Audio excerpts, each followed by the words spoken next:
Formations like these require long hours of intensive drilling and careful judgment. When the troop goes around the corner, the riders on the outside of the turn have to adjust their speed to keep even with the riders on the inside. The man on the outside has to ride a lot farther and a lot faster in order to keep up with the parade. The outside wheels must spin faster than the wheels on the inside because they have a greater distance to travel in the same length of time. When a wagon turns a corner, the wheels can travel at different speeds because each one can turn freely on the axles. And in the early automobiles, the rear wheels turned separately and only one wheel was connected to the engine. But when only one wheel was driven by the engine, it had to do all the work, and it couldn't get a good enough grip on the road to do its job properly. So the one-wheel drive was soon out of date. But if two wheels are locked on an axle so that they are not free to turn separately, one or the other has to slide. So engineers had to find a way to connect both rear wheels to the engine without sliding and slipping on turns. The device which makes this possible is a part of the rear axle. It is called the differential because it can drive the rear wheels at different speeds. The differential looks complicated, but once we understand its principle, it is amazingly simple. These two wheels are mounted on separate axles and supported by a frame so that they can revolve freely at different speeds. Let's fasten a spoke on the inner end of each axle so that by turning the spokes, we can turn each wheel separately. With a bar or crosspiece, we can turn both wheels in the same direction at the same rate of speed. Let's get something to hold this bar in place so that it will press against the spokes. Notice that this support is not locked to the axle. It turns freely. Now we can spin the wheels by rotating the support. This is fine as long as both wheels are able to turn at the same speed. But let's see what happens when we go around the corner. With this arrangement, we cannot drive one wheel faster than the other.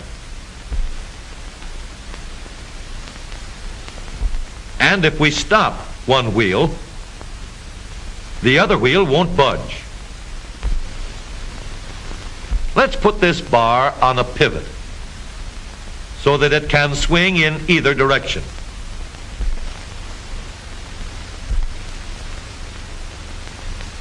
Now, the bar can still turn both wheels at the same speed. And because it pivots, it lets one wheel turn even when the other is stopped. But if turned too far, the bar will swing around until it won't drive the spokes that turn either wheel. We need another crossbar and more spokes to carry on the job. When we stop one wheel, the crossbars will continue to push the spokes of the free wheel around. As long as both wheels are free to turn, the bars do not swing on their pivot and the wheels move at the same speed. Now we have the working principles of a differential. To adapt the model for use in an automobile, we will have to make a few changes. In order to reduce the jerky action caused by wide spaces between the spokes, we will put in more spokes. Further filling in the spaces between the spokes gives steadier, more continuous action, and changing the shape gives firm, constant contact. Now we can make the gears thicker and stronger, and we have differential gears. The edges are cut so that they will fit together more smoothly and silently. And another gear is added to share the work of driving the axles. The principle is the same.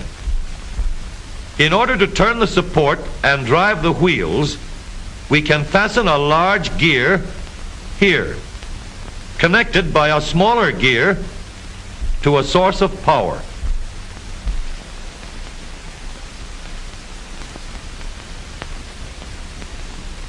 Notice that the power is connected to the differential at the center line.